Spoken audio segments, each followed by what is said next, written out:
उर्मिला धनगर.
रस्ता सांग खरा वळणाचा की सरळ बरा वळणाचा की सरळ बरा हुर हुर असते तीच पुरी हुर हुर असते तीच पुरी दिवस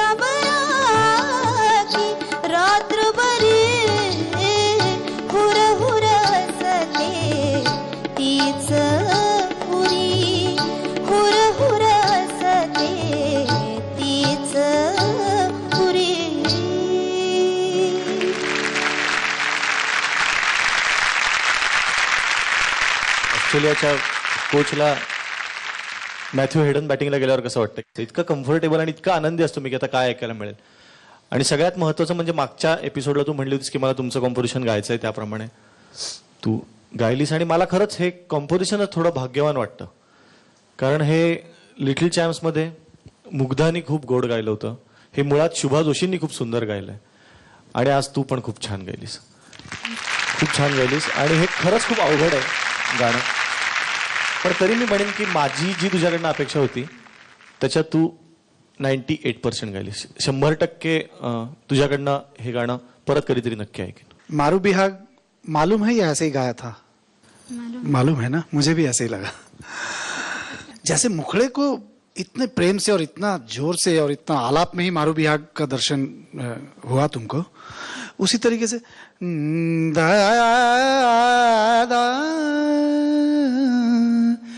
क्रॉस लाइन में जो कोमल नी है वो उतना नहीं है जितना कि तीव्र मध्यम है, राइट? तो कोमल नी अगर इतना नहीं लग रहा है तो उसको और रेस्पेक्ट देना है, और उसको ऐसा लगाना है कि तो कभी कभी आ रहा है, ऐसा गाऊं कि बस ये कोमल नी लोगों को याद रह जाए. तीव्र मध्यम तो ऐसे ही याद रहेगा, गाने में तीव्र मध्यम तो बहुत है, मारू बिहाग पे तो गाना ही डिपेंड कर रहा है. सा ग म प म ग स रे स ग म प नी, उसको खूब और जम के जरा. तो ये सब चीजें होती है गाने में. क्रॉस लाइन में कभी एक अजीब सा नोट आता है जो गाने को खूबसूरत बनाता है अगर खूबसूरती से गाया जाए. थँक्यू. पहिल्यांदा ज्यावेळेला लागलं त्याच्यानंतर मी लागोपाठ एक 10 वेळा ते ऐकलं, आणि पुढचे 10 दिवस जाता येतात तेच गाणं ऐकत होतो. आणि नंतर मग मुग्धानी ज्यावेळेला इकडे गायलं गाणं त्यावेळेला मला मिळालं अरे हा हे गाणं बरं झालं. तर त्यांना विचारलं तुम्हाला तरी कळलं का, कारण हे यांची रिसर्च टीम फार चांगली आहे सारेगमपवाल्यांची, की ते शोधून काढतात कोणी गायलंय कोणी कंपोज केलंय. मग त्यांनी त्यावेळेला सांगितलं अरे सलीलचं गाणं आहे. म्हटलं अच्छा MS-12चं गाणं आहे. तर असं मग पण मी तुला सांगतो खरं अप्रतिम कॉम्पोजिशन आहे, अप्रतिम म्हणजे अप्रतिम कॉम्पोजिशन आहे. आणि ते झालंही, म्हणजे रेकॉर्डही अप्रतिम करून घेतलंयस तू. शुभाताईंनी खूप छान गायलंय. आणि आता म्हणजे तू माझं नाव नाही सांगितलंस तिला सांगताना. उर्मिला, एक फार महत्वाचं नाव माझ्याकडनं राहिलं की मला अवधूतनी तुझं गाणं पहिल्या राऊंड मध्ये ऐकल्यानंतरच सांगितलं होतं की हिला हुरहुर असं ते तू गायला दे म्हणून. त्याच्यामुळे टाळ्या. तू उगाच काहीतरी फार नामोल्लेख करतोस बाबा, काय गरज नसते एवढी. पण तर ते तुझ्याकडनं ऐकण्याचा मला फार इंटरेस्ट होता आणि तू ते तेवढ्याच ताकदीने गायलीस. दिवाळी होऊन गेली पण आज माझ्याकडे माझ्या कानांची दिवाळी आज झाली असं मी म्हणेन. Thank you very much.